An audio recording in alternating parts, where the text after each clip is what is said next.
अब आवाज आ रही है बेटे?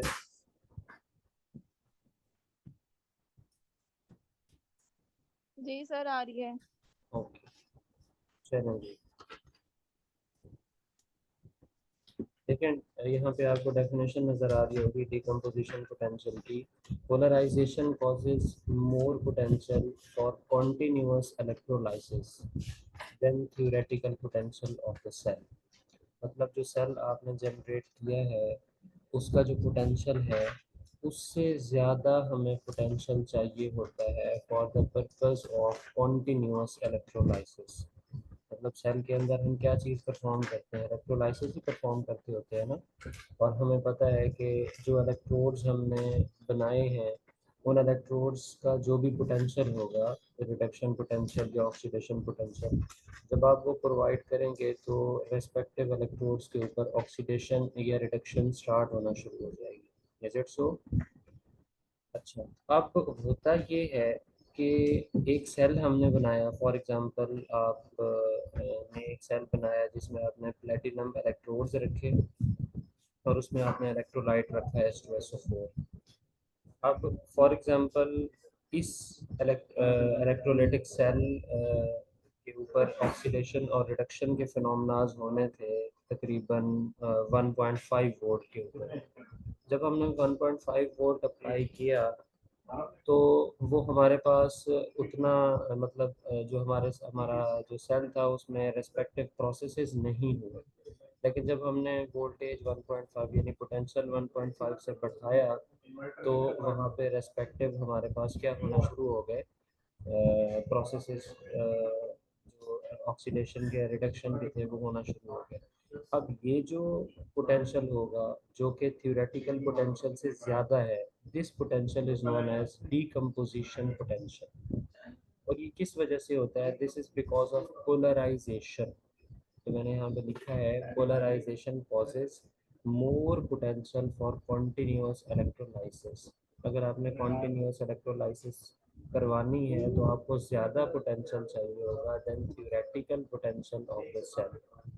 तो इस पोटेंशियल को हम कहते हैं जी डीकम्पोजिशन पोटेंशियल। और इसकी डेफिनेशन है the minimum potential applied for continuous decomposition of electrolysis. वो वाला कम से कम पोटेंशियल जो कि आप अप्लाई करते हैं फॉर कॉन्टिन्यूअस डिकम्पोजिशन, जिसके ऊपर इलेक्ट्रोलाइज कॉन्टिन्यूअसली डिकम्पोज हो, this is known as decomposition potential. और याद रखिएगा ये थ्योरेटिकल पोटेंशियल से हमेशा क्या होता है, ज़्यादा होता है। अब मैं एक एग्जांपल से इसे सॉर्ट आउट करने की कोशिश करता हूँ। देखें, आपने फॉर एग्जांपल एक सेल बनाया और उस सेल के अंदर आपने प्लेटिनम इलेक्ट्रोड्स रखे। ये यहाँ पे साइड में मैंने प्लेटिनम इलेक्ट्रोड्स रखे हैं, ठीक है। और इसके अंदर आपने जो इलेक्ट्रोलाइट यूज़ किया वो सल्फ्यूरिक एसिड है। ये सल्फ्यूरिक एसिड आपको नज़र आ रहा है। अब आपको पता है कि जब भी सल्फ्यूरिक एसिड डिकम्पोज होता है तो ये दो गैसेस जनरेट करता है, हाइड्रोजन गैस भी जनरेट करता है और क्या करता है साथ में ऑक्सीजन गैस भी जनरेट करता है।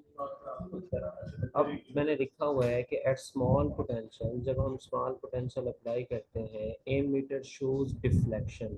एम मीटर हमने पीछे एक पूरा इसका सेटअप पढ़ा था जिसमें हम गैल्वानोमीटर एम मीटर भी ऐड करते हैं। तो जब हम स्मॉल पोटेंशियल अप्लाई करते हैं तो एम मीटर डिफ्लेक्शन शो करता है, लेकिन वो जो डिफ्लेक्शन होती है वो कांस्टेंट करंट की होती है। यानी अगर हम ग्राफ की बात करें तो यहाँ पे आपको एक ग्राफ नज़र आएगा, ये देखें। ये जो ग्राफ है पॉइंट ओ से लेके ए तक, इसके अंदर करंट और वोल्टेज का आपस में जो रिलेशन है उसमें करंट जो है वो तकरीबन कांस्टेंट है, मतलब इतना ज़्यादा इंक्रीज नहीं हुआ। लेकिन पॉइंट ए से पॉइंट बी तक जो करंट है वो अचानक से अब्रप्ट इंक्रीज हुआ।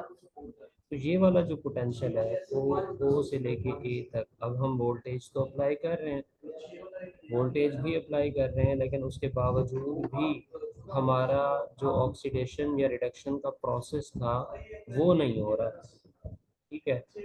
और जिसकी वजह से करंट जो है वो इंक्रीज नहीं कर रहा। तो इसकी बेसिकली बेसिकली रीज़न क्या है बेटे? रीज़न ये है कि जब हम स्मॉल पोटेंशियल अप्लाई करते हैं तो हमारा सल्फ्यूरिक एसिड जो है वो हाइड्रोजन गैस और ऑक्सीजन गैस प्रोड्यूस करता है, और ये दोनों गैसेस प्लेटिनम इलेक्ट्रोड्स के ऊपर क्या हो जाती हैं, एडजॉर्ब हो जाती हैं।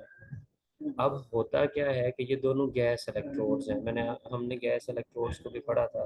बेसिकली गैसेस के ऊपर, गैसेस को भी एज एन इलेक्ट्रोड्स हम यूज़ करते हैं और उनके ऊपर भी ऑक्सीडेशन और रिडक्शन होती है। जब ये दो गैस इलेक्ट्रोड्स जनरेट होते हैं तो जो सेल हमने बनाया हुआ था वो तो होता ही है, उसके साथ एक और सेल बन जाता है, इलेक्ट्रोकेमिकल सेल इस्टेब्लिश हो जाता है, जिसमें एक इलेक्ट्रोड हाइड्रोजन गैस का होता है और एक इलेक्ट्रोड होता है ऑक्सीजन गैस का। अब इन दो जो इलेक्ट्रोड्स हैं या ये जो इलेक्ट्रोकेमिकल सेल बना है, इसका पोटेंशियल होता है तकरीबन 1.7 वोल्ट। अब जब तक आप 1.7 वोल्ट अप्लाई नहीं करते तब तक करंट इंक्रीज नहीं होगा, यानी तब तक यही वाला प्रोसेस हो रहा होगा जो कि हम यहाँ पे डिस्कस कर रहे हैं, मतलब डिकम्पोजिशन ऑफ सल्फ्यूरिक एसिड हो रही होगी। जब हमारा वोल्टेज 1.7 से बढ़ेगा तब हमारा जो प्लेटिनम इलेक्ट्रोड्स थे उसके ऊपर ऑक्सीडेशन या रिडक्शन का प्रोसेस स्टार्ट हो जाएगा। अब इस प्रोसेस को हम कहते हैं पोलराइजेशन, कि जिसके अंदर हमारे जो हमारा इलेक्ट्रोड था उसके ऊपर एक और इलेक्ट्रोड, गैस इलेक्ट्रोड बना, और उस गैस इलेक्ट्रोड ने एक और इलेक्ट्रोकेमिकल सेल इस्टेब्लिश किया, और उस इलेक्ट्रोकेमिकल सेल की वजह से हमारे पास क्या हुआ कि हम जो है वो 1.7 वोल्ट से ज़्यादा जब तक अप्लाई नहीं करेंगे तब तक हमारा प्रोसेस नहीं होगा। तो डेफिनेशन पे दोबारा आता हूँ, दोबारा देखें। decomposition potential is the minimum potential applied for continuous decomposition of electrolyte। और इससे पहले हमने क्या पढ़ा, polarization causes more potential for continuous electrolysis than the theoretical potential of the cell। तो theoretical potential 1.7 था, और जब हम अप्लाई करेंगे तो 1.7 से ज़्यादा हमें अप्लाई करना पड़ेगा। जी बेटे, कॉन्सेप्ट समझ आ गया? आवाज़ में कोई इशू है तो वो भी मुझे बता दो।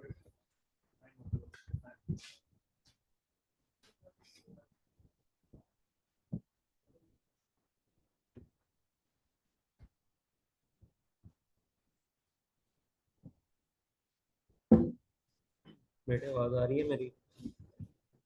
जी सर, आवाज आ रही है। ओके, समझ आ गई यहाँ तक? कोई इशू है किसी का तो चैट में बता दो बेशक।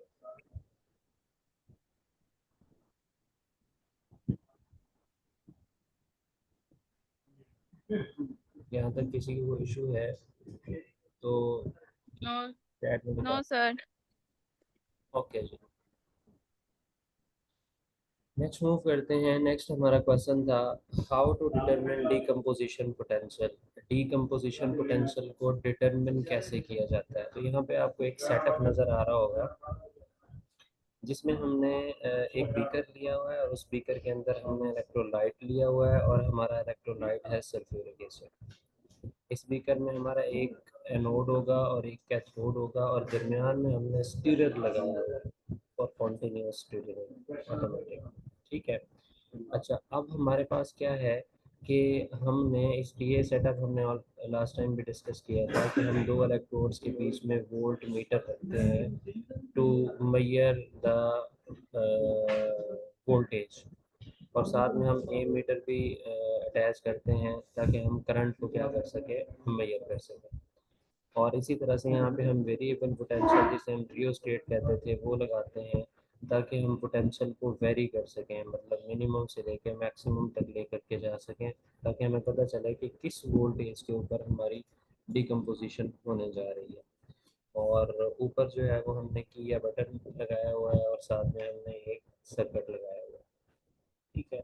अब हमने क्या करना है, हमने जो ये जो आपको एक ऐड नज़र आ रहा होगा, ये रियोस्टेट के ऊपर हमने मिनिमम वोल्टेज से मैक्सिमम वोल्टेज तक लेकर के जाना है। मतलब हमने पहले सेल को जीरो लेट से 0.1 वोल्ट अप्लाई करना है, फिर थोड़ा सा इसे इंक्रीज करके 0.5 पे लेकर के जाना है, फिर 0.9 पे, फिर 1.3 पे, फिर लेट से 1.7 पे, फिर 2 पे, फिर 3 पे, 4 पे, 5 पे। इसके साथ साथ देखेंगे कि हमारे एम मीटर के अंदर डिफ्लेक्शन किस तरह से आ रही है। ठीक है, अब होगा ये कि जब हम लोअर पोटेंशियल अप्लाई करेंगे up to a certain limit, जैसे लेट्स से हम कहते हैं कि हाँ हमने प्लेटिनम इलेक्ट्रोड्स रखे हुए हैं और इलेक्ट्रोलाइट हमारा सल्फ्यूरिक एसिड है, तो जब हम 0.1 से लेके 1.7 वोल्ट तक पोटेंशियल अप्लाई करेंगे तो एम मीटर के अंदर जो डिफ्लेक्शन होगी वो कांस्टेंट करंट की होगी, करंट इंक्रीज नहीं करेगा। जैसे ही हम 1.7 से इंक्रीज करेंगे तो उसके साथ साथ करंट भी इंक्रीज करना शुरू करेगा, मतलब उस वोल्टेज के ऊपर हमारे इलेक्ट्रोलाइट की डिकम्पोजिशन स्टार्ट हुई है और मूवेबल आयंस जनरेट हुए, जिसकी वजह से करंट पास होना शुरू हुआ और करंट सर्किट से पास हुआ तो ही एम मीटर ने हमें ग्राफ बना के दिया। This is how we determine the decomposition potential. अब इसमें कुछ स्टेप्स हैं जो मैंने यहाँ पे लिखे हुए हैं नीचे कि आपने क्या करना है, कॉन्टिन्यूस इंक्रीज इन वोल्टेज करना है, ठीक है, और साथ में आपने करंट को रिकॉर्ड करना है, और potential at which continuous release of gases take place at electrodes इस डिकम्पोजिशन पोटेंशियल, और आपने ग्राफ बनाना है दो चीज़ों के दरम्यान में, करंट और वोल्टेज के दरम्यान। अब यहाँ पे देखें मैंने ग्राफ बनाया हुआ है, ठीक है। इस ग्राफ के बेसिकली दो हिस्से हैं। एक, वैसे तो इस जब हम पोलैरोग्राम इसे पोलैरोग्राम कहते हैं और पोलैरोग्राम के तीन हिस्से हुआ करते हैं, वो भी हम आगे हमने डिस्कस करना है। इसके बेसिकली दो हिस्से हैं, एक हिस्सा पॉइंट ओ से लेके ए तक का है और फिर पॉइंट ए से बी तक का हिस्सा है, ठीक है। अब अगर आप गौर करें और देखें तो आपको पॉइंट ओ से ए तक करंट में कोई इतना ज़्यादा इंक्रीज नज़र नहीं आता जितना हमने वोल्टेज इंक्रीज की है। यानी अगर आप यहाँ पे सपोज भी करें कि करंट की वैल्यू यहाँ पे 1 थी, यहाँ पे 2 हुई, यहाँ पे 3 हुई, यहाँ पे 4 हुई, और वोल्टेज यहाँ पे 0 थी, 1 2 3 4 5 6 7 8 9 और 10, मतलब वोल्टेज आपने 10 गुना बढ़ाई और रेस्पेक्टिव जो करंट था वो कितना इंक्रीज हुआ, 4 टाइम्स इंक्रीज हुआ, ये हमने सपोज किया। इस करंट को हम कांस्टेंट करंट एज्यूम करते हैं, मतलब ये करंट हमारे कागजात में क्या है, कांस्टेंट करंट है। अच्छा, अब जैसे ही हम पॉइंट ए को क्या करते हैं, क्रॉस करते हैं, तो हमारा ओरिजिन यानी हमारा जो सॉफ्टवेयर है ग्राफ बनाने वाला, वो हमें ग्राफ देता है जिसमें वोल्टेज इतना ज़्यादा इंक्रीज, यानी पॉइंट ए से देखें वोल्टेज कितना इंक्रीज किया हमने, सिर्फ पॉइंट बी तक इंक्रीज किया, तो वोल्टेज हमने इतना इंक्रीज नहीं किया लेकिन करंट उससे 1000 टाइम्स ज़्यादा इंक्रीज हुआ। यहाँ पे करंट था और थोड़ी सी वोल्टेज बढ़ाने पे करंट इतना ज़्यादा आ गया। तो ये जो अब्रप्ट चेंज इन करंट है और ये जो बिहेवियर है, ये उस वक्त हमें पता चला जब हमने पोलैरोग्राफी को या पोलराइजेशन को डिस्कस किया, और बेसिकली पॉइंट ए के बाद हमारी डिकम्पोजिशन स्टार्ट हुई, और जैसे ही डिकम्पोजिशन स्टार्ट होती है फ़ौरन से हमारा करंट जो है वो क्या करना शुरू कर देता है, इंक्रीज करना शुरू कर देता है। यानी पॉइंट ए से हमारा करंट जो है वो इंक्रीज करके बी की तरफ चला गया और पॉइंट ए के ऊपर ही हमारी डिकम्पोजिशन शुरू हो गई। अब हमने कौन सा पोटेंशियल मेजर करना था, we had to measure the decomposition potential. तो आप ऐसा करें कि पॉइंट ए को एक्स्ट्रापोलेट कर दें तो ये वोल्टेज एक्सिस को पॉइंट सी पे जाके क्रॉस करता है। तो वोल्ट इस एक्स एक्सिस के ऊपर हमने चूंकि वोल्टेज को जो है वो प्लॉट किया हुआ है, तो वोल्टेज आप यहाँ सी पे जो भी वोल्टेज होगी वो इस सेल का डीकम्पोजिशन पोटेंशियल होगा आपके पास, इसे हम ई डी से रिप्रेजेंट करते हैं। यहाँ तक मेरी बात क्लियर होगी बेटे? जी सर। ओके। आवाज़ क्लियर आ रही है ना? यस। ओके।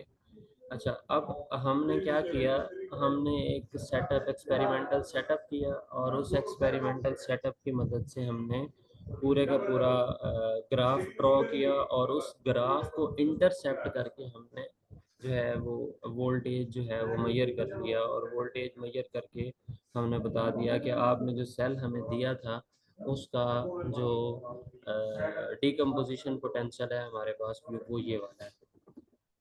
ठीक है, और ये बेटे याद रखिएगा, जितने भी एक्वस एसिड्स हैं और अल्कलीज हैं उनका डीकम्पोजिशन पोटेंशियल 1.7 वोल्ट होता है। एक्वस एसिड से हमारी मुराद क्या होगी कि किसी भी एसिड का एक्वस सॉल्यूशन होता है।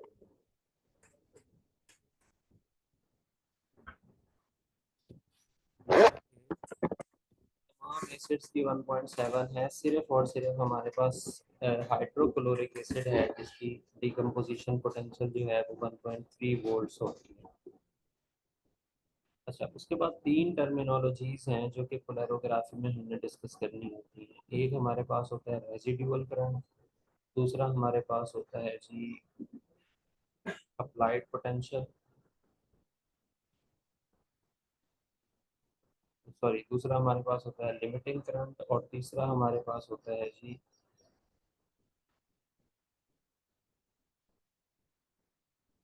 Saturation point.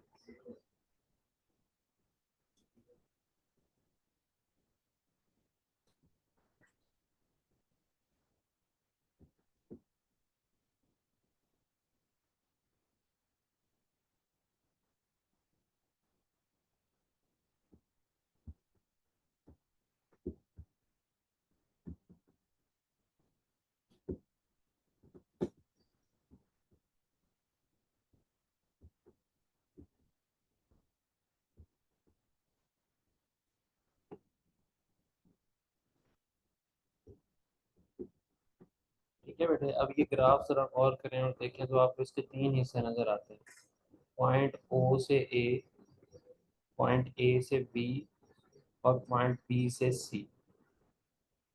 अब जो हमारे पास पहला हिस्सा है पॉइंट ओ से ए तक, ये अभी रिसेंटली हमने डिस्कस किया है, जिसमें हमने जिसमें हमने ये देखा था कि हमारा करंट जो है वो इंक्रीज नहीं कर रहा, और करंट के इंक्रीज ना करने की रीज़न भी हमने पढ़ी थी कि हमारा बेसिकली डिकम्पोजिशन ही स्टार्ट नहीं हुई। तो जैसे डिकम्पोजिशन स्टार्ट होती है उसके बाद हमारा करंट जो है वो इंक्रीज करना शुरू कर देता है।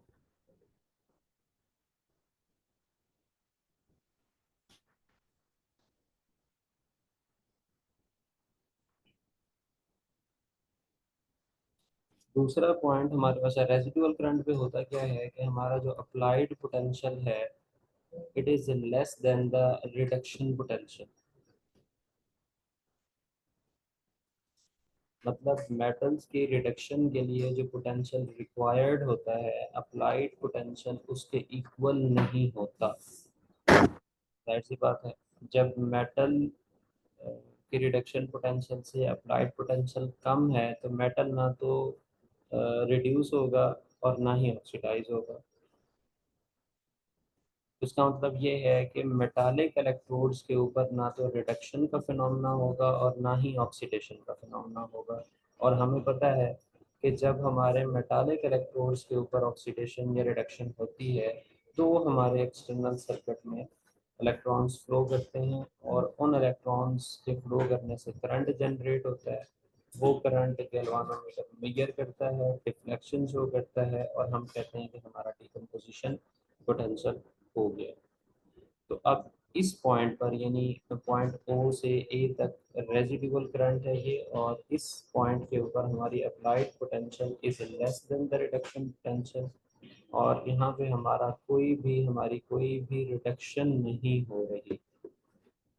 जब हमारी कोई रिडक्शन नहीं हो रही तो इसका मतलब है कि जी जो है वो डिफ्लेक्शन ज़्यादा शो नहीं करेगा। यहाँ पे जो डिफ्लेक्शन जी की होगी वो किस वजह से होगी, this will be due to impurities, और ये deflection is not too much, ये डिफ्लेक्शन इतनी ज़्यादा नहीं होती। हमारे इलेक्ट्रोलाइट में जो बाकी इम्प्योरिटीज होती हैं उन इम्प्योरिटीज की वजह से यहाँ पे जो है वो हमारे पास डिफ्लेक्शन शो होती है। अब दूसरा पॉइंट हमारे पास क्या था, पॉइंट ए से बी।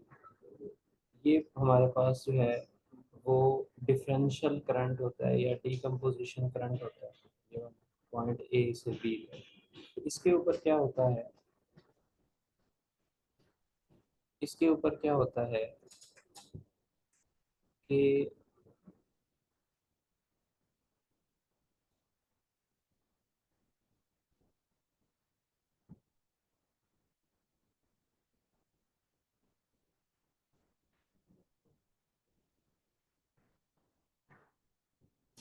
बेटे आवाज आ रही है?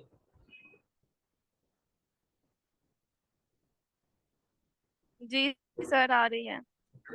अच्छा, इस पॉइंट पर यानी ए से बी तक जो है वो हमारे पास, हम ग्राफ अभी डिस्कस कर चुके हैं कि हमारा करंट इंक्रीज हो रहा है और डिकम्पोजिशन का फिनोमेना स्टार्ट हो गया।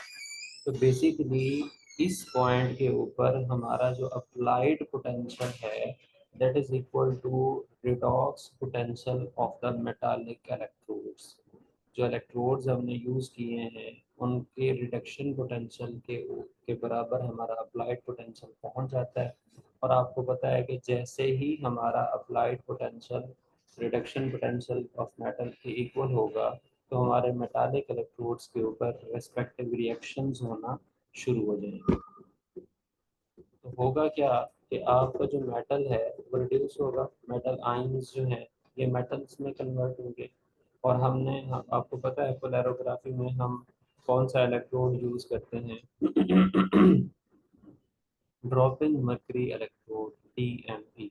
तो हमारा मेटल जो है वो मर्करी से रिएक्शन करेगा और मेटालिक मर्करी एमेल्गम बनेगा। जैसे एल्यूमिनियम को मर्करी से आप रिएक्शन करवाएं तो आपके पास क्या चीज़ जनरेट हो जाती है, एमेल्गम बन जाती है।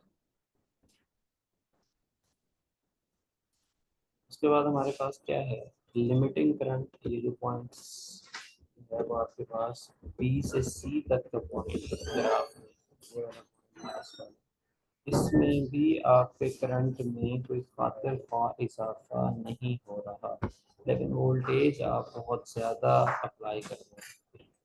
तो ये बेसिकली लिमिटिंग करंट है। और लिमिटिंग करंट के ऊपर होता क्या है कि हमारे इलेक्ट्रोड्स के सारे मेटल एटम्स जो हैं वो रिड्यूस हो चुके होते हैं। मतलब अब जो आप वोल्टेज अप्लाई कर रहे हैं तो वो वोल्टेज जो है वो आगे मेटल्स ही अवेलेबल नहीं है जिन मेटल्स को वो ऑक्सीडाइज कर सके या जिन मेटल्स को वो रिड्यूस कर सके।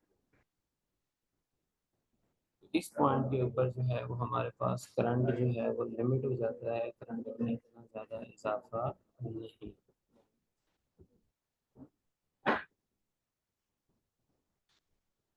उसके बाद हमारे पास क्या है, अच्छा ये था हमारे पास polariser decomposition potential, decomposition potential की डिटर्मिनेशन।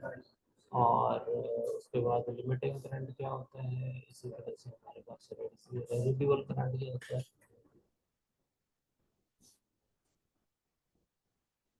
और डिफरेंशियल करंट क्या होता है। ये सारी चीज़ें हम डिस्कस करते हैं। एक हमारा लास्ट टॉपिक है इल्कोविक इक्वेशन। ये लॉन्ग क्वेश्चन के लिए भी इम्पोर्टेंट है और इसकी डेरिवेशन शामिल है। जाहिर सी बात है डेरिवेशन है तो ये लॉन्ग क्वेश्चन लाजमी तौर पर आपसे पूछ लिया। बेटे अब ये जो इल्कोविक इक्वेशन है हम लास्ट में देख लेते हैं। ये बेसिकली रिलेशनशिप है बिटवीन क्वांटिटीज या टू वैल्यूज। ठीक है, और वो वैल्यूज क्या है, दैट इज डिकम्पोजिशन करंट और इसके साथ साथ आपका जो अप्लाइड पोटेंशियल है वो अप्लाइड पोटेंशियल और या कंसंट्रेशन और डिकम्पोजिशन करंट के दरमियान में हमारे पास रिलेशनशिप है। और इस रिलेशनशिप को हम क्या कहते हैं, इल्कोविक इक्वेशन। इसे हम डिराइव करते हैं बेसिकली। इल्कोविक इक्वेशन ना तीन जो है वो एंटिटीज से कह लें मिलके बनी। इकोवेक इक्वेशन को डिराइव करने के लिए हम एक तो फिक्स लॉज यूज करते हैं। फिक्स साइंटिस्ट था, उसमें दो लॉज दिए थे रिलेटेड टू इलेक्ट्रोकेमिस्ट्री, और एक हमारे पास क्वाड्रेटिक इक्वेशन थी। तो इन तीन चीज़ों को यूज करके हमने इकोवेक इक्वेशन डिराइव करना है। अब क्वाड्रेल इक्वेशन पहले हम डिराइव कर लेते हैं, और क्वाड्रेल इक्वेशन डिराइव होती है by Fick's laws of diffusion. उसमें डिफ्यूजन के दो लॉज दिए थे। उसका जो फर्स्ट लॉ है वो ये कहता है कि हमारे पास number of moles of a substance that diffuse across the plane of area, यानी किसी भी चीज़ के वो नंबर ऑफ मोल्स जो एक प्लेन ऑफ एरिया से डिफ्यूज होते हैं is proportional to the concentration gradient। वो concentration gradient के proportional है।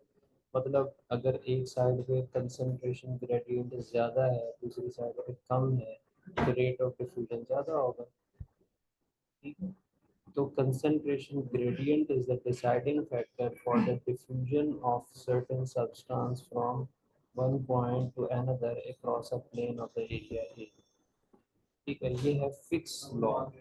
अब इसमें हमारे पास D N, this is basically number of moles, और D C, this is basically differential concentration. ये डी हमने चेंज के लिए लगाया हुआ है, कह लें डी हमारे पास चेंज है। तो डी एन को हमने डिवाइड किया हुआ है ए डेल टी से, ए डी टी से। ये बेसिकली क्या होगा, रेट ऑफ डिफ्यूजन। ठीक है, ये डी टी रिप्रेजेंट करता है पर यूनिट टाइम को, और ए रिप्रेजेंट करता है एरिया। मतलब एक प्लेन ऑफ एरिया से पर यूनिट टाइम कितने नंबर ऑफ मोल्स जो हैं वो डिफ्यूज हो रहे हैं, that is equal to D N over A D T, that is proportional to D C over D X. अब इसमें हमारे पास डी सी क्या चीज़ है और डी एक्स क्या चीज़ है। डी सी जो है वो कंसंट्रेशन है, और डी एक्स ये हमारे पास थिकनेस है, उस प्लेन ऑफ द एरिया की थिकनेस। अगर हम प्रोपोर्शनैलिटी साइन खत्म करेंगे तो we know that we will have to put the sign of equality along with the constant. तो यहाँ पे देखिए हमने इक्वेशन बना ली, D N over A D T is equal to D D T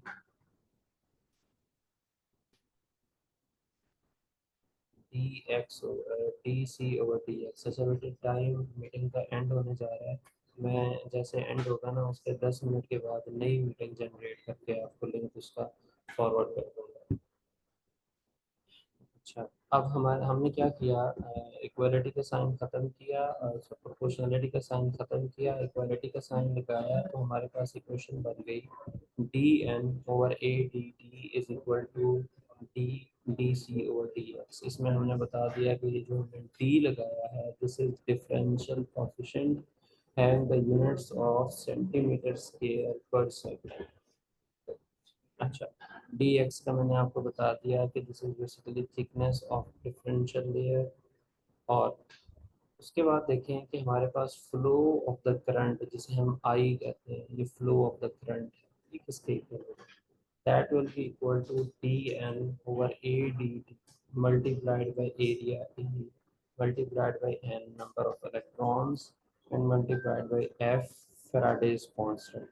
ये हमने पीछे भी काफ़ी क्वेश्चंस के अंदर एफ पढ़ा हुआ है, कॉलम्स में होता है फैराडे कांस्टेंट। अच्छा, ये वाली जो वैल्यू है जो ब्रैकेट में मैंने लिखी हुई है डी एन और ए डी डी, ये basically number of electroactive species को रिप्रेजेंट करती है। मतलब अ, कितने जो सब्सटेंस हमने लिया था उसके कितने नंबर ऑफ मोल्स जो हैं वो इलेक्ट्रोएक्टिव हैं। ठीक है, और नंबर ऑफ मोल्स में से इलेक्ट्रोएक्टिव नंबर ऑफ मोल्स को जो है वो रिप्रेजेंट करती है। अच्छा, अब इसे हमने जो है वो रीअरेंज किया, और रीअरेंज करके हमने इसे कन्वर्ट कर दिया। अब D N over A D T की जगह हम क्या लिख सकते हैं, डी सी डी सी और डी एक्स लिख सकते हैं ना। ये हमने लास्ट इक्वेशन में ये देखा, हमारा D N over A D T किसके इक्वल था,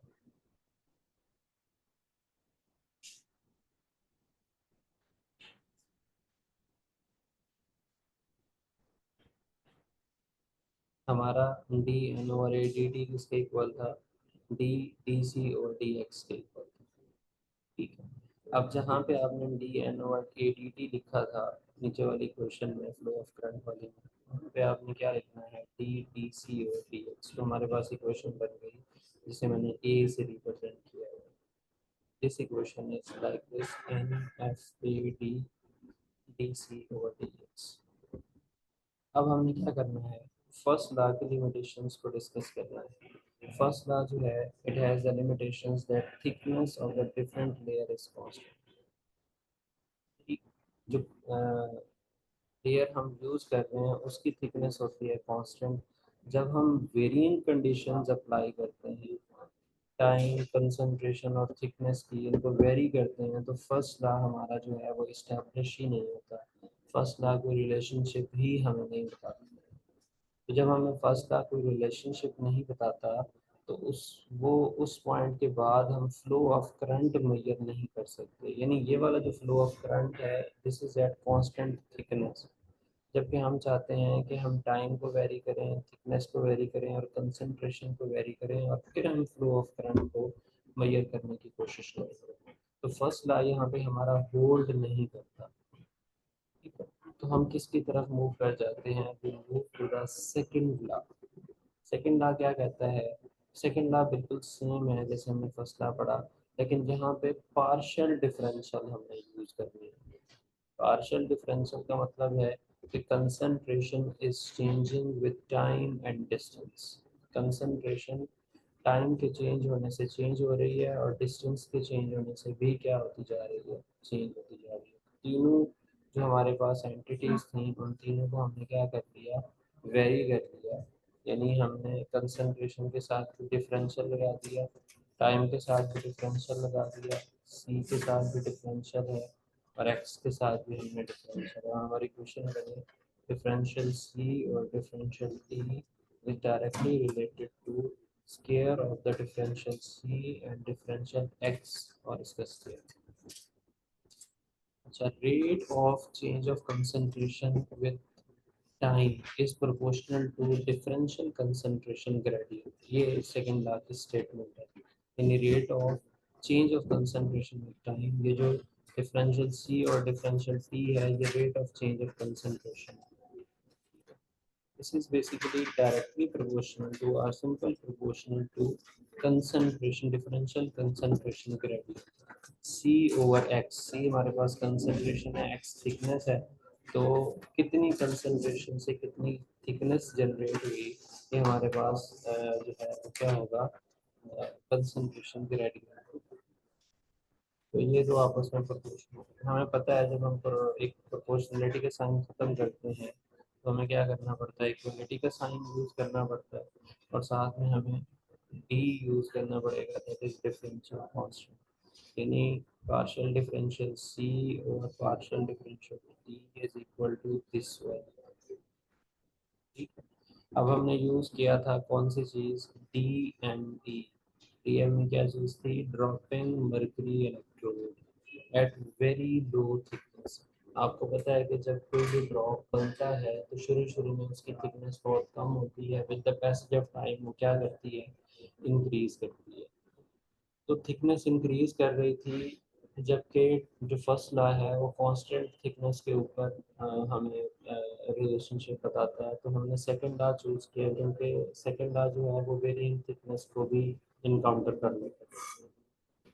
क्योंकि हमने mercury dropping mercury electrode use किया हुआ था, और इसकी थिकनेस जो है वो लो थिकनेस से हाई की तरफ जाती है, तो हमारा जो रिलेशनशिप है वो इस तरह से बन जाता है कि डेल सी, यानी ये वाली जो वैल्यू है हमारी डिफरेंशियल सी और differential X is equal to C over D by D half. इसे आप ग्राम करने या यूँ समझ लें कि ये कांस्टेंट वैल्यू। ठीक है, इसे क्वेश्चन बी का है। अब ये जो वैल्यू है, ये वाली वैल्यू, इसे आप जरा ए में सब्स्टिट्यूट करें। ये वाली क्वेश्चन मैं आपको दिखा रहा हूँ, ये वाली क्वेश्चन जिसमें हमने डी सी और डी एक्स लगाया है। अब हमने डी सी और डी एक्स की जगह पे उसकी वैल्यू पुट करनी है, और वो वैल्यू कौन सी है? ये वाली वैल्यू सी और डी बाई डी हाफ। ये देखें जी, हमने वो वैल्यू पुट कर दी, तो हमारे पास रिलेशनशिप बना N F A D half dot C divided by pi D और हाफ, यानी इनकी पावर भी हाफ। और इसे हम जो इक्वेशन हमने सी में लिखी है, इसे हम क्या कहते हैं? क्वाड्रेंट इक्वेशन है। क्या कहते हैं बेटे इसको? क्वाड्रल इक्वेशन कहते हैं। अब इस क्वाड्रल इक्वेशन को हमने कन्वर्ट करना है किस इक्वेशन में, एक क्यूबिक इक्वेशन में, जो कि हम नेक्स्ट मीटिंग में करेंगे। तब तक आप भी रेस्ट कर लें और ये 10 मिनट के बाद दूसरी जो मीटिंग है ये इंशाल्लाह जनरेट होगी। ठीक है बेटे।